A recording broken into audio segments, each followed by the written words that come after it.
Awali dengan Bismillah. Assalamualaikum warahmatullahi wabarakatuh. Selamat pagi semua narasumber hari ini. Wah, sesuai tema yang ingin saya laksanakan dalam acara podcast BRK Official, yaitu daring diperpanjang, apakah corona bisa hilang?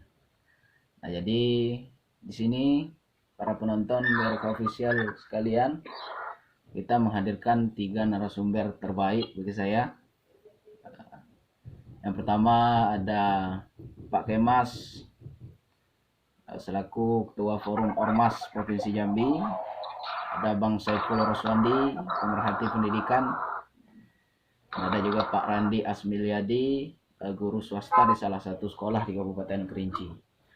Sebelum kita lanjutkan kepada acara tentang bagaimana daring diperpanjang, apakah corona bisa hilang, kita ingin menyapa dulu para narasumber, apakah baik-baik saja.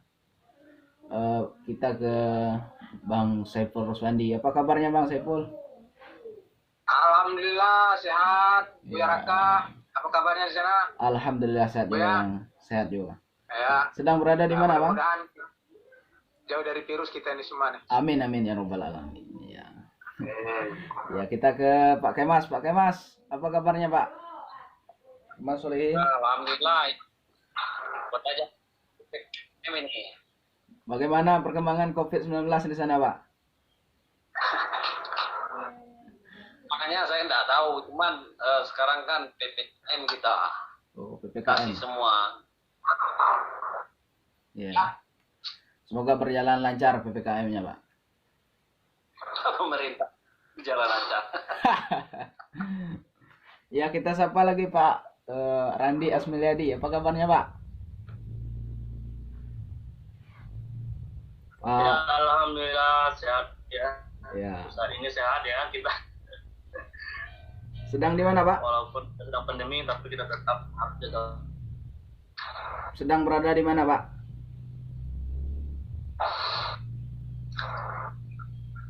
Pak Randi? Mungkin terkendala jaringan beliau. Kita sembari menunggu, akan kami berikan pertanyaan yang sudah kami siapkan untuk 3 narasumber tersebut yang telah kami undang di podcast BRK Official. Kami ke Bang Saiful Roswandi dulu. Boleh.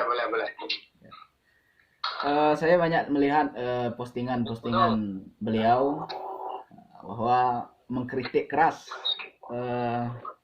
tentang adanya pembelajaran chatting ke chatting atau daring, ya Bang Saiful. Ya. Saya lihat di sana bagus bentuk ini, suaranya tuh patah-patah sinyal itu bentuk. Patah-patah Bang? Ya. Terus, ini udah bisa diterima nih. Udah bisa. Saya melihat postingan-postingan Bang Saiful Roswandi mengkritik keras bahwa pembelajaran daring ini tidak efektif. Nah, yang ingin saya tanyakan kepada Bang Saiful Roswandi, apa dampak generasi muda terhadap pembelajaran daring tersebut, Bang Saiful Roswandi? Mungkin bisa dijawab Bang Saiful? Ya, ini kurang begitu jernih suaranya Buya nih, tapi saya bisa tangkap lah bahwa untuk bicara mengenai dampak dari COVID-19 terhadap sektor bidang dunia pendidikan. Ya. Sebenarnya COVID-19 itu udah selesai sebenarnya. Sekarang ini COVID-21.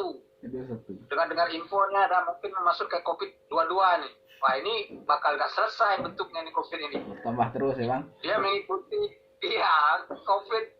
virus COVID ini nampaknya dia mengikuti kebijakan pemerintah dalam mengikuti level, ya kan? Dari level 1, level 2. Nanti virusnya berkembang seperti itu juga, tapi kita berharap sama-sama kita berdoakan supaya ini semua cepat selesai. Amin. Namun yang pasti, akibat ataupun dampak dari adanya COVID ini, yang hari ini tahun 2021, COVID 2021 kalau saya sebutkan, ini memang meluas dampaknya. Dari semua sektor, dari semua bidang, sosial, politik, ekonomi, sampai kepada persoalan beribadah, beragama itu pun juga terganggu akibat COVID ini.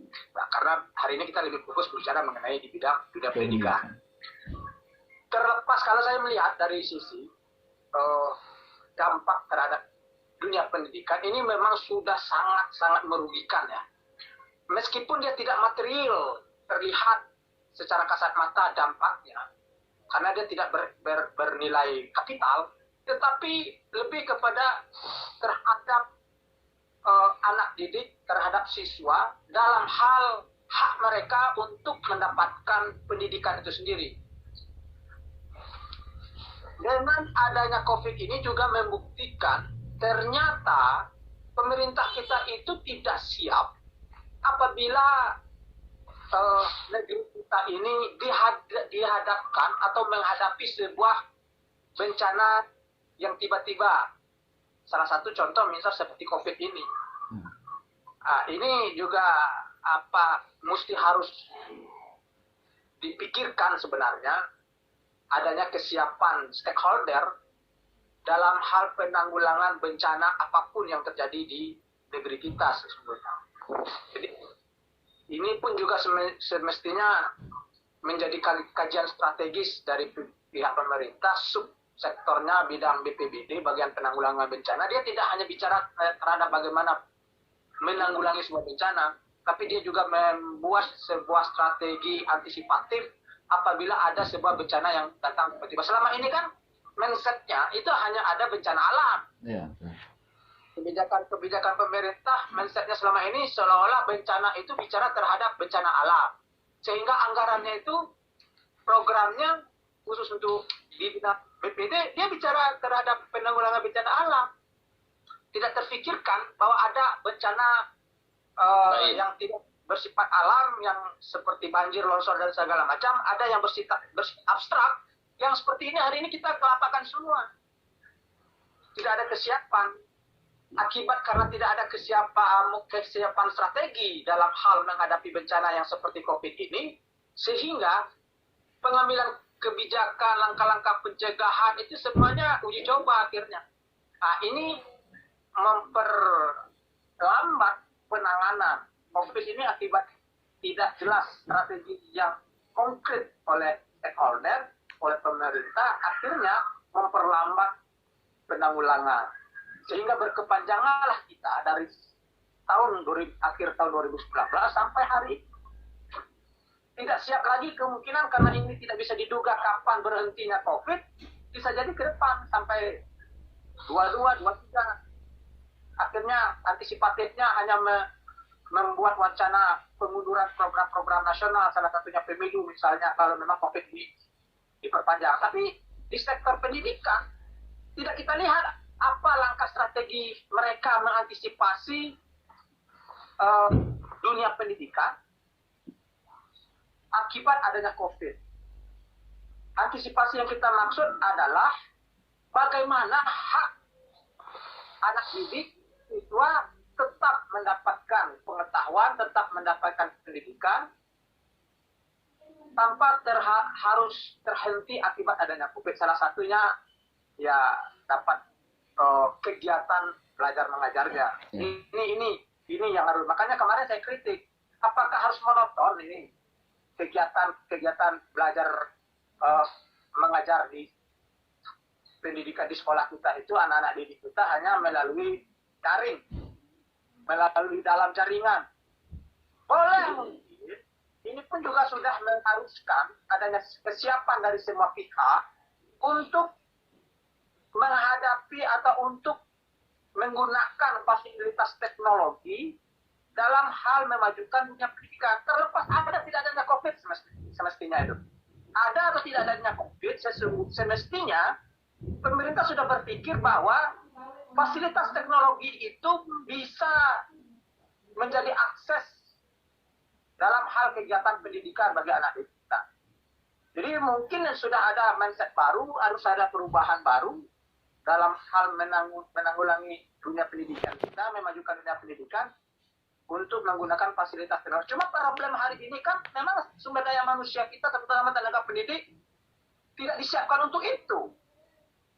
Padahal teknologi ini sudah jauh majunya, tapi karena tidak begitu memprioritaskan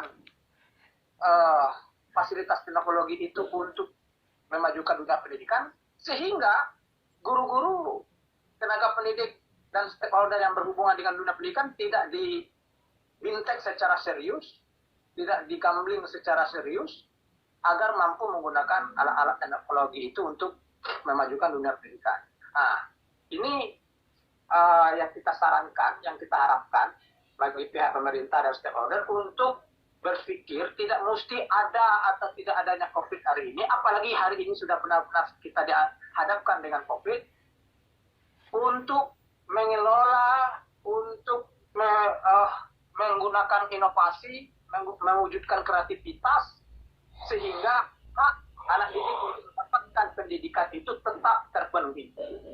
Tidak hanya sebatas daring yang hanya cuma chatting. Kalau istilah saya itu daring itu cuma chatting. Perintahnya message, hanya kirim pesan, bikin PR, kata guru nomor sekian dan sekian, tidak ada. Metodologi mengajarnya tidak jelas. Chatting aja, message aja, dalam jaringan daring yang dimaksud itu. Yang kita harapkan itu kan paling tidak, apa salahnya sih Zoom meeting kayak gini? Kan boleh juga tatap muka seperti ini. Ya kan, fasilitas seperti ini bisa digunakan. Ya ini butuh biaya, makanya harus disiapkan untuk itu, anggarkan untuk itu. Itu tugas pemerintah. Pertanyaan berikut, ada biaya, mungkin ada fasilitas. Gurunya gaptek, ya didik, ajari, dipaksakan karena kita ekstra. Keadaan ekstra, bencana ekstra, keadaan tiba-tiba, ya ekstra semuanya, harus kerja extraordinary supaya bisa memenuhi kebutuhan hak anak didik dalam mendapatkan pendidikan. Mungkin ini sebagai pengantar, untuk sementara waktu saya kembalikan ke Buya Kak. Ya, itu penjelasan dari Bang Saiful Roswandi yang sudah saya dengar. Mungkin saya kelola lagi nanti bisa menjadi penerapan bagi guru dan pemerintah di Kabupaten Kerinci. Selanjutnya kita ke Pak Kemas Solehin. Nah, Pak, bisa dengar suara Pak? Bisa Pak? Ya, suaranya agak putus-putus ini. Ya, tunggu dulu Pak. Masih putus-putus Pak? Sudah lancar ya. Nah. Ya, kita ke Pak Kemas Solihin ya.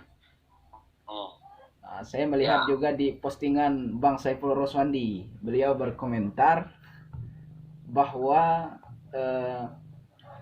jangan kritik saja, tapi harus ada solusinya. Nah, saya ingin bertanya kepada Pak Kemas Solihin, kalau tatap muka, solusinya daring.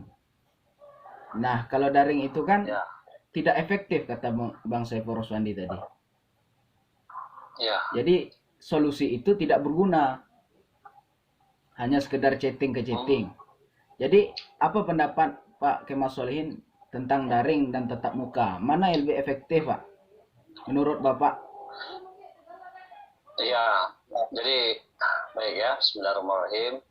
Assalamualaikum warahmatullahi wabarakatuh. Waalaikumsalam. Tentang COVID ini memang saya harus menguraikan beberapa tangkapan kawan-kawan atau apa yang kawan-kawan khususnya ormas pergerakan di lapangan itu menyimak COVID ini telah menghasilkan dampak-dampak negatif.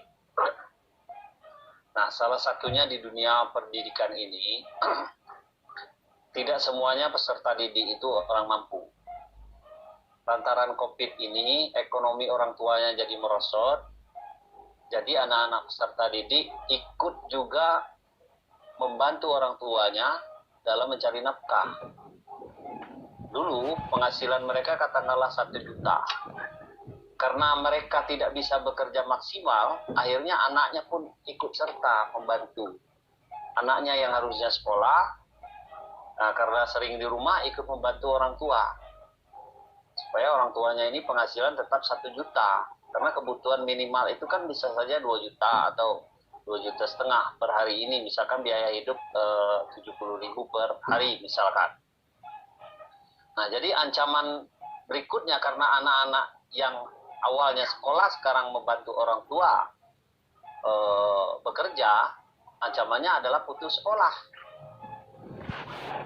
Nah, karena tidak mengikuti pelajaran-pelajaran yang dilakukan dengan metode daring ini. Samping itu memang daring ini tidak semua peserta didik itu bisa mengikuti, karena untuk membeli HP itu tidak semua orang mampu. Katakanlah beli HP yang mampu, paketnya, internetnya. Nah, jadi ini dampak daripada proses daring yang dipaksakan karena adanya corona ini. Itu yang pertama. Yang kedua yaitu peluang terjadinya kekerasan terhadap anak. Di mana kami lihat secara hukum di sini terjadi peluang kekerasan terhadap anak? Sekolah memberikan tugas lewat chatting-chatting seperti yang Pak Saiful bilang itu. Tidak menerapkan metode apa, cara mengajarnya bagaimana. Sekolah cuma buka kirim chatting ke ibu lah rata-rata orang tua daripada siswa.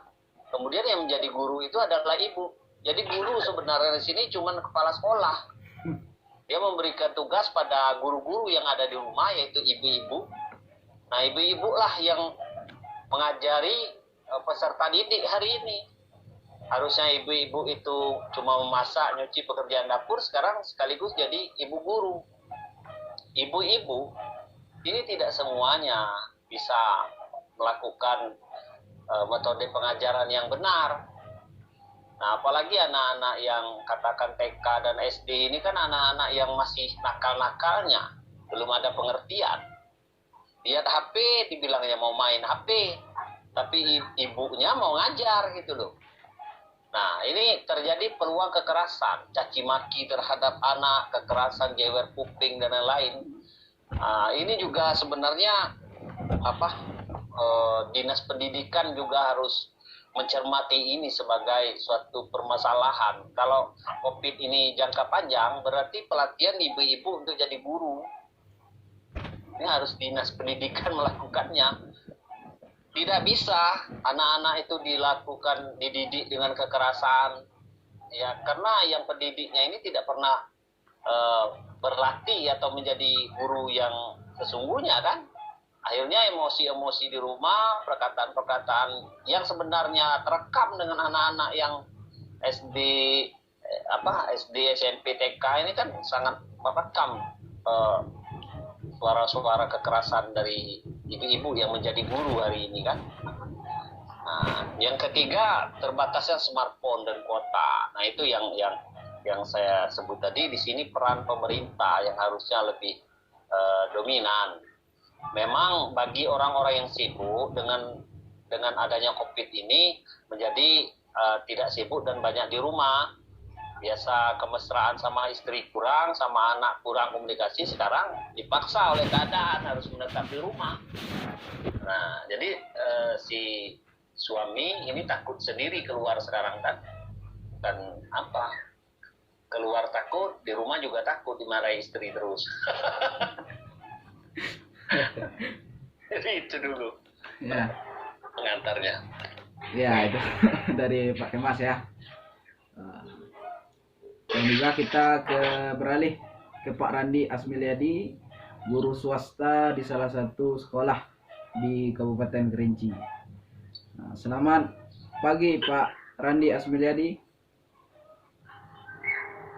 Ya, selamat pagi buatnya Buya Raka dan juga senior kita Bang Saiful dan juga Bang Kemas ya. Salam kenal sebelumnya ya. Ya, sama-sama. Mohon maaf tadi terputus sedikit ya. Ada yang ingin saya tanyakan Pak Randi? Ya, Pak Randi sebagai guru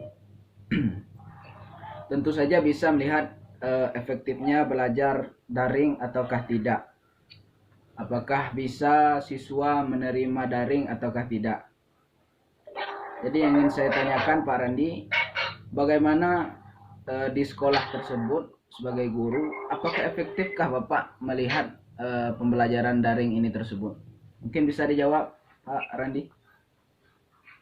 gimana Buya? Suaranya putus-putus tuh. Tes, jelas Pak Randi?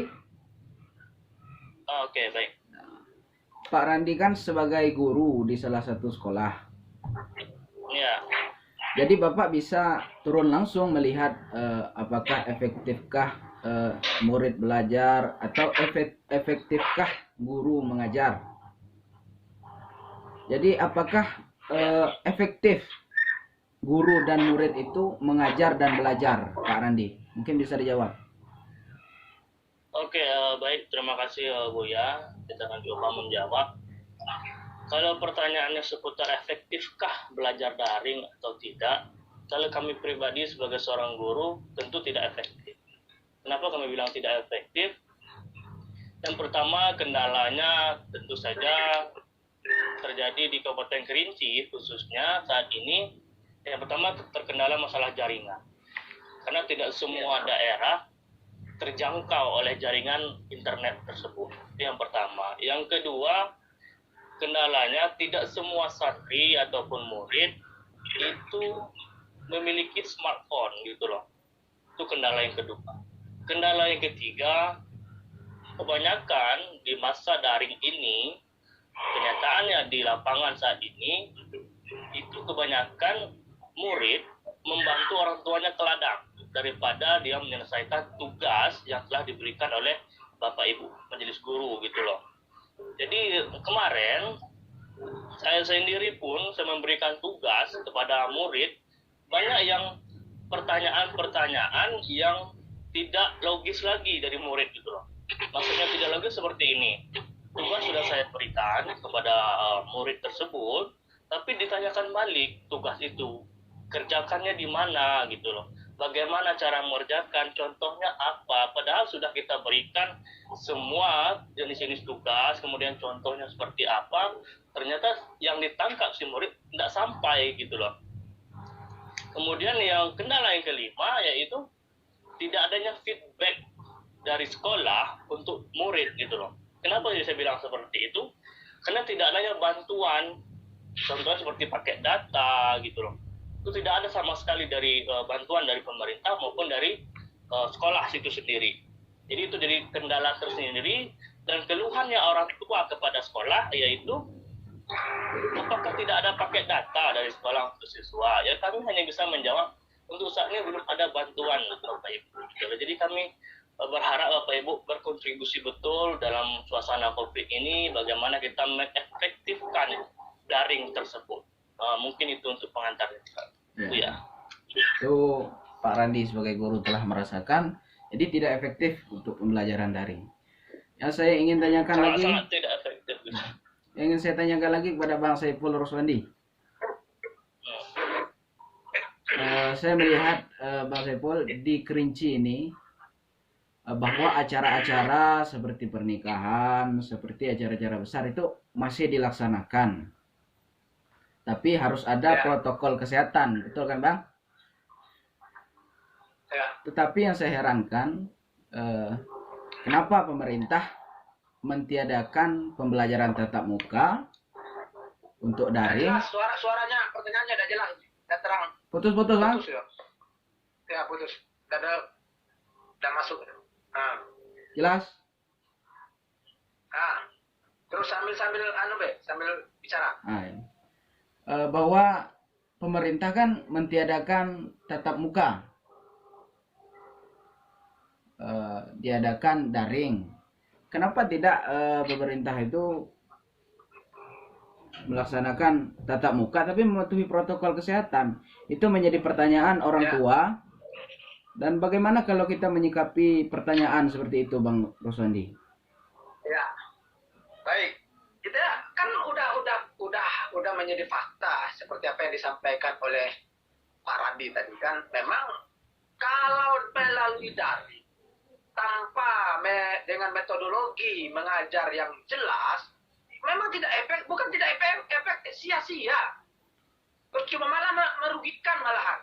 Kota habis, ilmu tidak dapat. Kota habis, orang tua marah-marah. Ini kan efek pergaulan pendidikannya, komunikasi mendidiknya juga terganggu. Dan itu cukup betul seperti yang disampaikan Bung Kemas Solihin tadi. terjadi kekerasan verbal terhadap seorang anak, dan itu merugikan pendidikan dan psikologi anak itu sendiri. Ya memang orang tua, ini jangan kita pertanyakan ya persoalan tanggung jawab orang tua mendidik anak, itu sudah selesai tuh. Pasti dia bertanggung jawab. Cuman persoalan hari ini yang kita minta bahwa anak itu memiliki hak untuk mendapatkan pendidikan yang layak. Ini perintah konstitusi loh. Maka kita minta pemerintah yang bertanggung jawab untuk merealisasikan itu. Penuhi hak mendidiknya.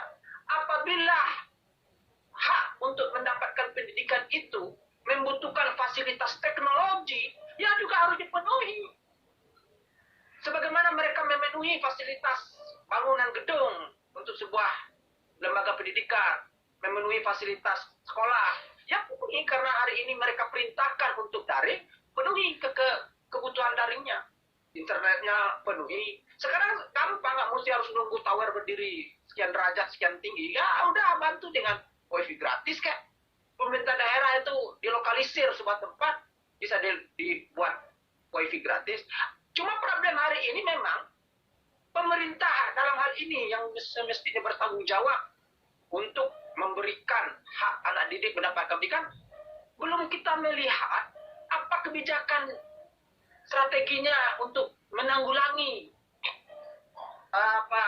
dampak COVID-19 di bidang pendidikan. Penanggulangannya itu baru di bidang ketahanan makan warga, bukan ketahanan ekonomi, bukan baru ketahanan makan, ketahanan hidup belum tentu, udah banyak juga yang mati. Dikasih sembako, tahan seminggu, 2 minggu baru bisa makan. Cuman ini terlalu sederhana. Bencana ekstra yang terjadi, bencana cukup masif dan cukup merugikan semua sektor. Sementara langkah-langkah antisipatif dan langkah-langkah penanganannya sederhana-sederhana semua. Ya apa itu kita tantang ini apa nggak ada yang lebih yang lebih konkret agar memang persoalan COVID ini selesai. Salah satu contoh kemarin diusulkan lockdown. Menurut para pakar itu konkret supaya cepat terputusnya penularan COVID-19 ini. Tapi itu tidak dilakukan. Jadi ya hanya dilakukan PPKM ya semi-semi lockdown. Padahal itu lockdown itu semuanya dibatasi. Cuma problem berikutnya mereka kan takut untuk menjalankan tanggung jawab lockdown itu dalam hal memenuhi kebutuhan warga, termasuk kebutuhan hewan. Itu perintah undang-undang. Semestinya begitu tindakan yang harus dilakukan oleh pemerintah. Begitupun di sektor pendidikan. Maka hari ini kita tuntut, malah kita ingin tagih pemerintah itu untuk memenuhi kebutuhan pendidikan di selama COVID-19 atau bencana ini terjadi. Oke, kita terima mungkin kebijakannya daring, dalam jaringan, belajar dari rumah. Ya, sempurnakan mulai dari fasilitasnya. Tidak ada warga orang tua yang tidak punya HP subsidi. Itu memang tanggung jawab pemerintah, disubsidi, apa masalahnya? Jangan menyubsidi para cukong yang besar, pengusaha besar aja pemerintah boleh. Sementara warga yang butuh untuk menjalankan juga bagian dari program pembangunan tidak disubsidi. Cukong miliaran, triliunan, pengusaha besar itu disubsidi akibat COVID-19. Kok masyarakat tidak disubsidi? Bagi mereka yang tidak mampu dalam hal untuk mendapatkan hak pendidikan. Ini kan kita tagih. Karena ini memang kewajiban pemerintah, perintah konstitusi untuk memenuhi hak mendidik anak bangsa. Tidak ada yang istilahnya itu tidak ada, selama ada kemauan. Apa yang tidak ada? Biaya saja penanganan COVID hari ini nyaris mau sampai 1.000 triliun. Pertanyaan kita di sektor pendidikannya berapa dialokasikan dalam hak penanganan COVID ini? Ini kita pertanyakan. Sehingga semua pihak dirugikan, anak didik dirugikan. Tidak menutup kemungkinan apabila ini tidak diantisipasi atau tidak diberikan langkah-langkah konkret dalam hal memenuhi pendidikan anak didik, memang terjadi lost generation kita pada tahapan ini. Kita nggak jelas lagi nih. Saya sudah ada, ya sudah bisa kita katakan hari ini tamatan-tamatan daring, tamatan-tamatan mahasiswa-mahasiswa tamatan-tamatan online, nggak jelas lagi tuh. Bagaimana prospek apa ilmunya nanti ke depan. Karena separuh dari ilmu yang dia dapatkan hanya melalui online, hanya melalui daring.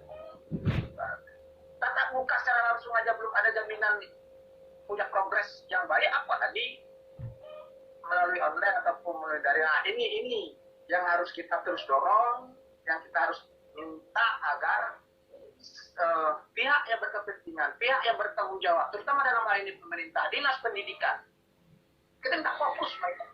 Metodologinya rubah. Apakah misal dengan homeschooling?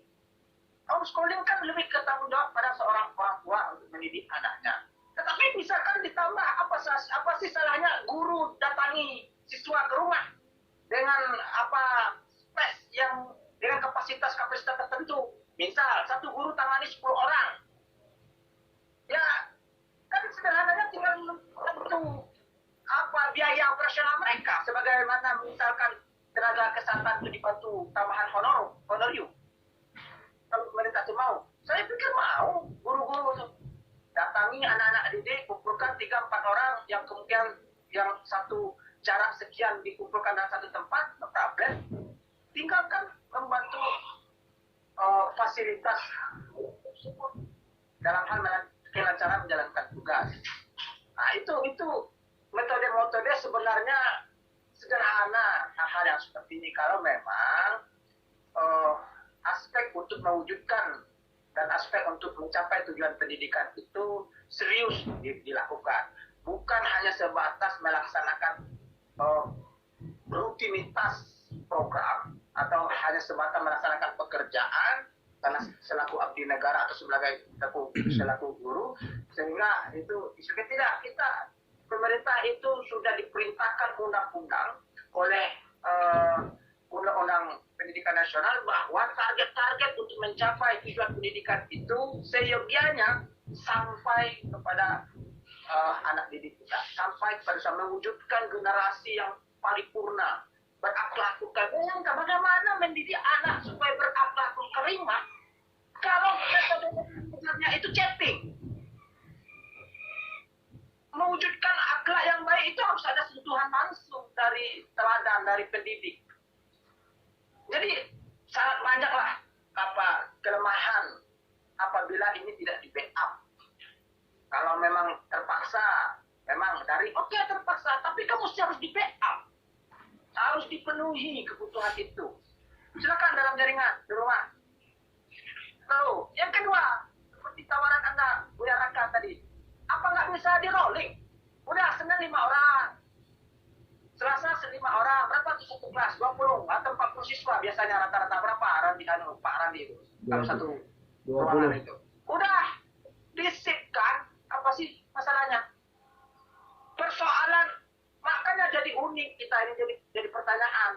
Dalam hal bisa diatur dengan tertib pertemuan-pertemuan mendidik seperti itu tidak dilakukan. Sementara kerumunan yang hanya menguntungkan pihak yang melaksanakan itu dilakukan, maupun pengantenan, jadi kita ini sudah sumpah sebenarnya. Kita melihat sebenarnya ini bagaimana maunya apa sih? Contoh sederhana. Ria, demo. Iya, kalau kita lihat PPKM semuanya disekat, mobilitas dibatasi. Tahu-tahu mau memberi vaksin. Kerumunan. Jadi mana yang benar ini? Mobilitas dibatasi, kerumunan diamini. Nah, ini dalam pengertian, meskipun ada pengertian memberi vaksin, jadi kontraproduktif kebijakan-kebijakan yang dipertontonkan oleh pihak pemerintah. Jadi kita jadi kecewa kita. Jadi apa sih agenda yang sebenarnya ini di balik persoalan COVID ini? Nah, inilah yang kita selalu tuntut dan kita selalu tagih kepada pihak yang bertanggung jawab agar merealisasikan segala fasilitas dan kebutuhan. Paling tidak yang simpel hari ini kuota internet anak didik itu penuhi. Berapa sih? Sama aja dengan sama membagi sembako. 100.000 kan? Berapa nilainya itu? Ini porsi keluarga diberi sembako. Ya udah, porsi anak didik diberi kuota karena dia dituntut aja tadi. Jadi kita selalu ingin tegas dorong agar itu cuma dipenuhi oleh pihak pemerintah. Demikian, Bung Prakar. Ya, itu dari Bang Saiful Roswandi. Kita kembali lagi ke Pak Kemas Solihin. Ya, bos. Nampaknya beliau sudah semangat. Ya, yang ingin saya tanyakan Pak Kemas Solihin. Ya. Bagaimana pendapat Bapak? Apakah pemerintah sudah bijak melaksanakan yang sudah dikatakan Bang Saiful Roswandi tadi, daring? Apakah belum bijak mengambil keputusan tersebut, Pak Kemas Solihin? Bentar. Ulang, suaranya tidak dengar. Ingin saya pertanyakan, Pak Kemas, jelas? Ya. Apakah sudah bijak pemerintah mengambil keputusan daring tersebut, Pak Kemas? Oh, pertanyaannya langsung esai ini ujiannya.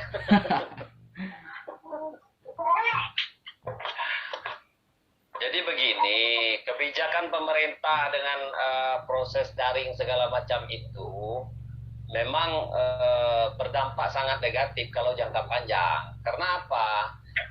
Itu cuman apa ya disebut melepaskan batuk di tanggung. Nah, kalau orang adat supaya tidak salah saja. Jadi dibuatlah belajar seperti ini. Ini kan bukan belajar ini, main-main jadinya. Kalau daring-daring itu bukan belajar, main-main. Karena anak melihat HP langsung pikirannya FF atau main Minecraft. Anak itu melihat HP pikirannya main, bukan belajar. Kalau mau ngajari anak itu tidak melihatkan HP, apapun judulnya, belajar dari HP itu main. Anak-anak menerjemahkannya sebagai main.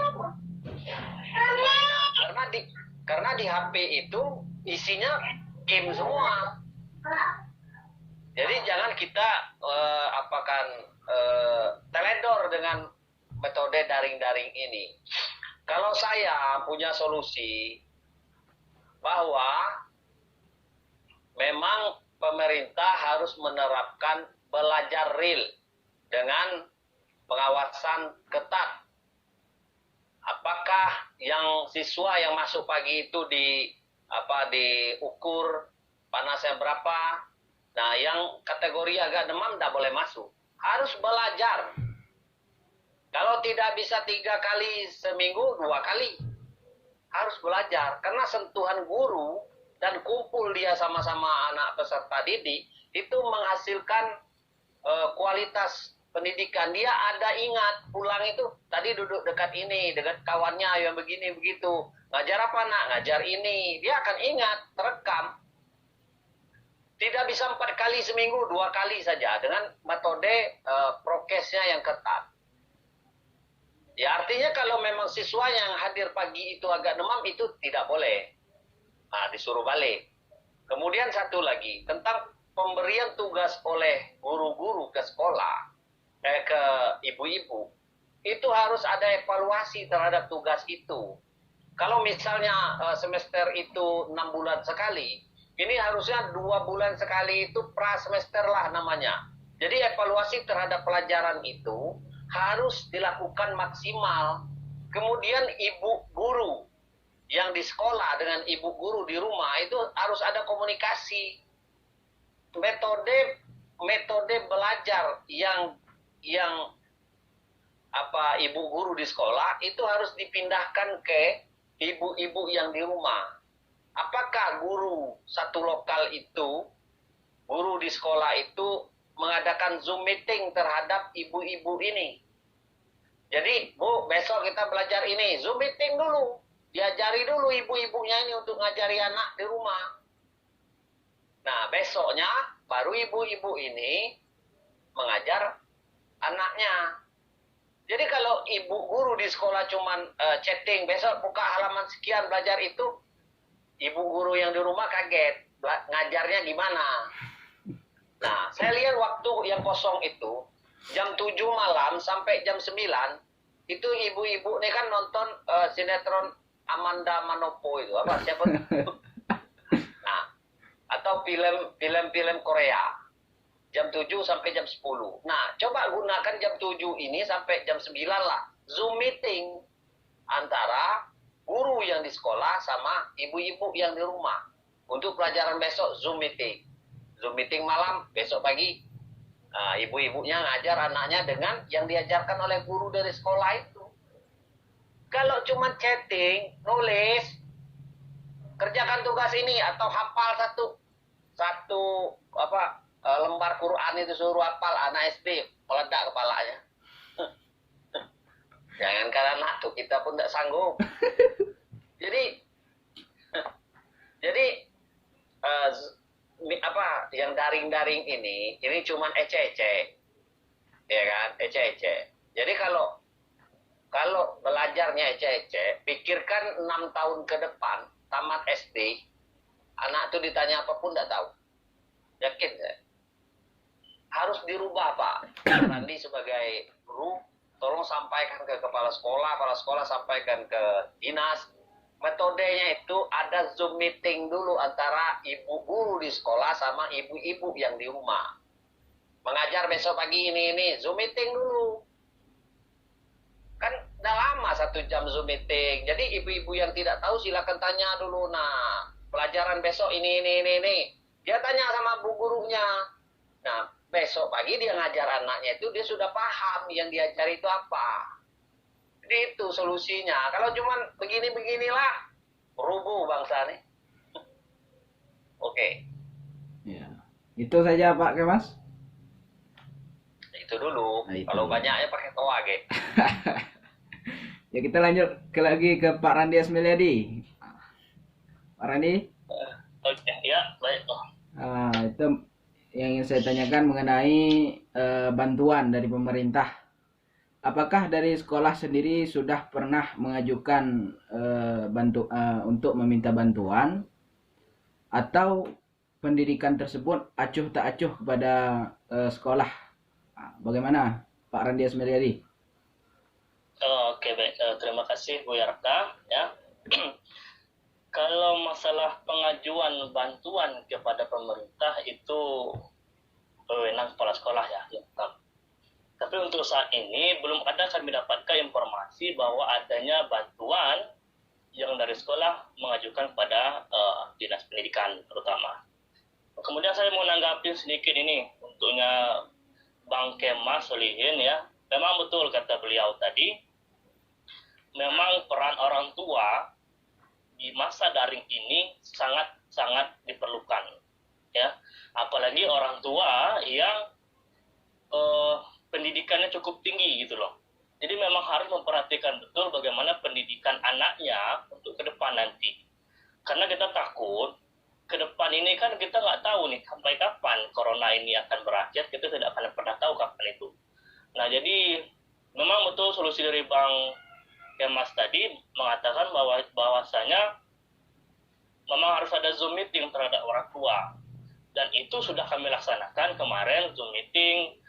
Kami tidak tahu ya dengan guru yang lain, tapi di pelajaran saya sudah saya laksanakan Zoom meeting. Banyak juga orang tua yang gimana ya, acuh tak acuh, kemudian tidak gaptek tentang teknologi gitu loh. Gimana cara ngeliknya Pak? Apa yang harus saya masukkan Pak gitu loh.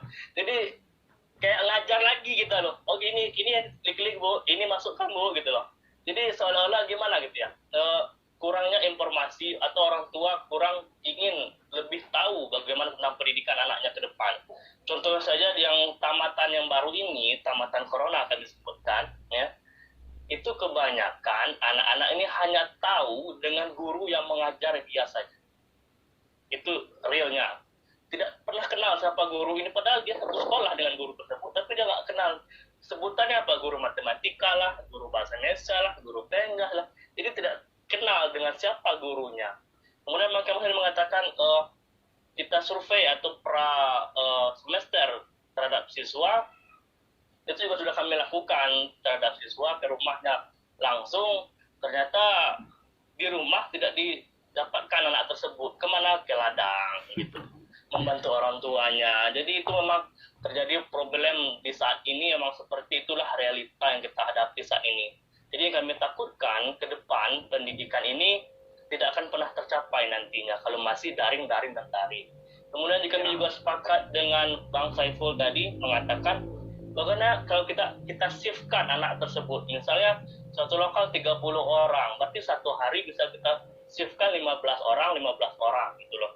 Jadi seminggu 15 orang itu, minggu depan yang 15 ini libur dulu, 15 yang baru masuk lagi. Itu memang betul sudah direncanakan kemarin di sekolah kami sendiri, tapi masih menunggu keputusan dan kebijakan dari kepala sekolah itu sendiri. Kemarin kami para majelis guru juga sudah mengusulkan seperti itu. Mudah-mudahan bisa tercapai, dan kalau bisa dalam waktu dekat kita akan lakukan tatap muka langsung. Terima kasih. Ya. Ya, itu Bu ya. Itu saja Pak Randi. Ya. Oke. Ya, Bang Saiful. Bagaimana pendapat Bang Saiful? Apa yang disampaikan oleh Pak Randi itu udah bagian dari solusi. Cuman kan ada beberapa tindakan di mana pihak sekolah itu bisa dilakukan. Namun kan mereka ini kan terbatas dari sisi fasilitas dan kebutuhan lainnya. Meskipun misalkan ada kebijakan, ya sudah, guru cek langsung muridnya di sekolah. Ini kan butuh komunikasi yang intens antara guru dengan orang tua tersebut agar bila mana ke rumah itu anak didiknya ada di rumah, tidak terlibat dalam aktivitas orang tua ke ladang ataupun jualan segala macam. Itu terpaksa harus tambah komunikasi lagi supaya tujuan untuk melaksanakan kegiatan belajar mengajar itu bisa tercapai. Ini meramu atau memanage pendidikan dalam konteks kegiatan belajar mengajar antara pihak sekolah dengan anak didik, pihak sekolah dengan siswa. Kalau hanya sebatas standar komunikasi itu sebenarnya mereka lakukan itu semua. Yang kita inginkan ini kan supaya pemenuhan mendapatkan pendidikan itu memang lebih dari cukup semestinya. Tidak hanya sebatas tadi. Kalau kenapa dilakukan sebatas chatting tadi? Ya karena tidak ada kota untuk Zoom meeting. Kan sederhana. Kenapa Zoom meeting tidak dilakukan? Kemungkinan ya karena tidak ada jaringan internet. Kenapa jaringan internet? Jadi tidak ada fasilitas yang disediakan oleh pemerintah untuk itu. Maka bermuara dari situ kita minta pemerintah siapkan zona-zona free wifi. Ini zaman teknologi loh. Apalagi untuk kebutuhan sebuah pendidikan. Memang wifi apabila di-freekan untuk sebuah, itu memang mengindikasikan bahwa daerah itu dituntut untuk lebih maju. Mereka harus melek dengan dunia internasional, apalagi untuk masalah dunia pendidikan. Saya pikir semua warga, semua kita itu ingin memiliki akses seluas-luasnya dengan dunia teknologi. Cuma kan problem berikut kan terbatas dari sisi bahwa di situ ada budget yang harus diposkan untuk kita memenuhi kebutuhan itu. Kalau bagi mereka yang mampu bisa beli kota yang besar, mereka yang tidak mampu. Nah, disitulah intervensi pemerintah ikut terlibat, memenuhi agar semua pihak, semua warga mendapatkan hak yang sama. Fasilitas yang seperti itu memang menjadi tanggung jawab pemerintah. Itulah tujuan daripada kita bernegara untuk memenuhi kebutuhan warga di mana warga tidak mampu memenuhi kebutuhannya sendiri. Itu yang pertama. Yang kedua, memang mereka yang penanggung jawab utama baik dari dalam hal ini Dinas Pendidikan itu memang harus ada tingkat, apalagi dengan bencana seperti ini, harus tingkat kepeduliannya itu harus lebih lagi daripada yang sebelum-sebelumnya untuk melek, untuk peduli, untuk memperhatikan bagaimana perkembangan proses belajar selama terjadinya COVID-19 ini. Ya, mungkin itu sudah dijelaskan oleh 3 narasumber kita. Jadi mengingat waktu yang sangat terbatas bagi kita di acara tersebut, mungkin sampai di sini yang bisa disampaikan oleh 3 narasumber terbaik bagi saya. Mas Saiful Roswandi, terima kasih banyak telah mau hadir ke acara podcast Berok Official. Ya. Dan Pak Kemas Solihin SH, terima kasih juga telah mau hadir, Pak. Dan juga Pak Randi Asmilyadi. Pak?